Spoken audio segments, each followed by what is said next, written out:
by working together.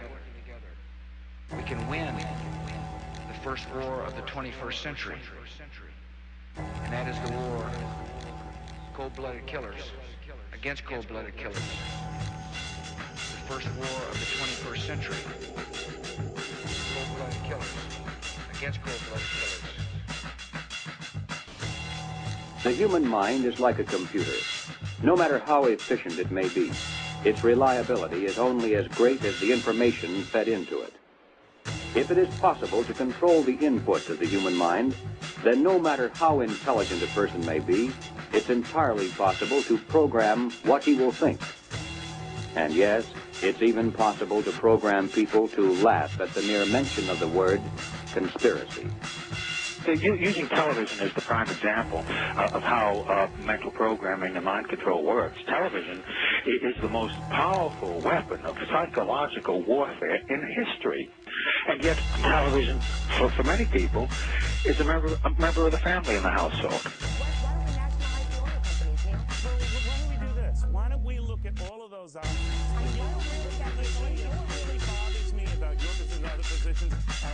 There's a movie called Loose Change that asserts hundreds, if not thousands, of Americans colluded to kill their fellow citizens on 9/11. That Al-Qaeda didn't attack us. We essentially attacked ourselves. This fairy tale ranks up there with the Holocaust deniers on the vicious scale. We are living in a virtual reality. We're living in a totally controlled environment, an environment that has been created by mass media. Now, many people, especially young people, accept unquestioningly the reality that is presented by the media. Popular culture, movies, television, music, carry messages about how society works and how people should behave. The ultimate control is to control people without their conscious awareness. Again, television is a prime example. Think back to whenever you have observed young children or older adults sitting, watching television. They have this glassy-eyed, vacant look in their eyes because they are in a trance state, in a hypnotic state of mind. Now, as Charlie Sheen ranting like a lunatic about the September 11th attacks, now word comes that Sheen will be narrating a new film about 9/11 conspiracy theories. Joining us now, nationally syndicated radio talk show host Mike. They do not want you to think too much. That is why our country and our world has become so proliferated with entertainments, mass media, television shows, amusement parks, drugs, alcohol, and every kind of entertainment to keep the human mind entertained so that you don't get in the way of important people by doing too much thinking. You had better wake up and understand that there are people who are guiding your life and you don't even know it. So there, we have figured it out. Go back to bed, America. Your government has figured out how it all transpired. Go back to bed, America. Your government is in control again. Here's American Gladiators. Watch this. Shut up. Go back to bed, America. Here's American Gladiators. Here is 56 channels of it. Watch these pituitary retards bang their fucking skulls together and congratulate you on living in the land of freedom. Here you go, America. You are free to do as we tell you. You are free to do as we tell you. Oh, good. Honey, I heard on the news that they figured out that the gun, what happened is that there is an echo and that Kennedy was asking Jackie what it was, and that's why his head flew up. Honey, what time's Gladiators on? Are we missing it? Woo, I'm so glad we're free, honey.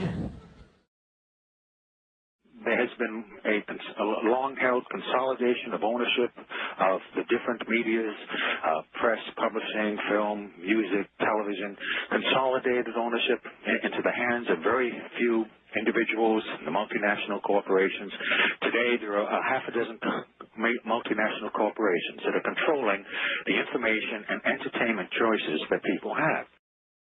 The truth of the matter is that increasingly what we see, what we hear, and what we read is being controlled by fewer and fewer large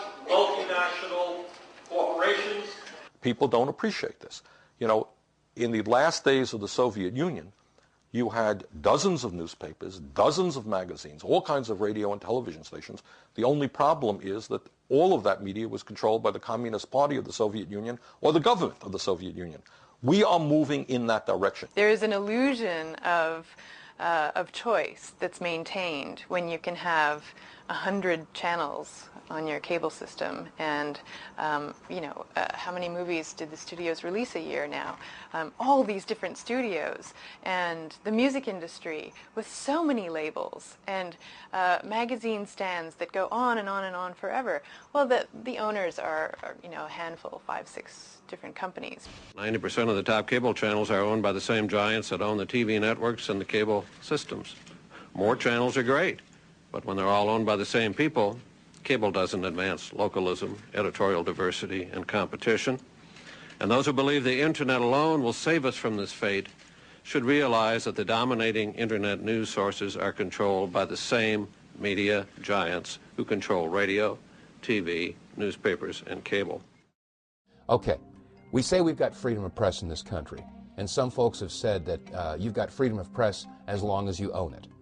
Well, who owns the media? And when I say that, I mean it not literally, but as far as who controls the information that goes out in the media. An example, NBC is owned by General Electric, and General Electric is one of the top 10, if not top 5 defense contractors. Is NBC going to expose a news story that might in some way impede a contract negotiation, which can mean a lot of money for General Electric? I don't think so. So the point here is that we have elected officials, both Republicrats and Demopublicans, that cater to who? Certainly not the common people. We don't have the huge amounts of money to contribute to their election campaigns. The people that contribute the most amount of money are the corporations. And so that representative or senator is going to do what is going to be in the best interest of those corporations. So if the corporations are controlling and influencing our elected officials, we must also take a look at the mainstream media. Who pays the bulk of the advertising dollars that keep the mainstream network news going? Is the major corporations.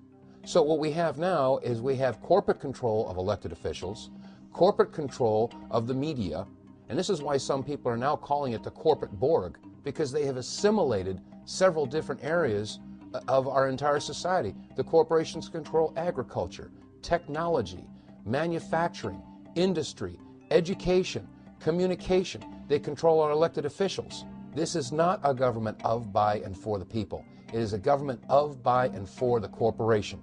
And by definition, when business controls government, that is inescapably fascism. Now, there are two primary means by which people are manipulated and controlled.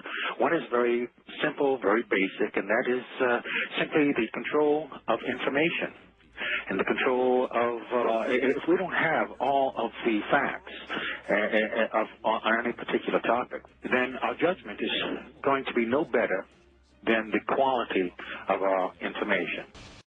America forms its opinions by information that's provided to them.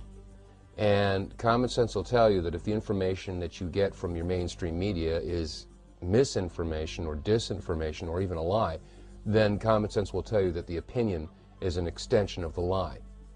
Now, unfortunately, America, and indeed the rest of the world, is getting information that's being massaged, it's being spun, it's being prepared for them for consumption. Television is a massive mass hypnotist to the global mind. And what happens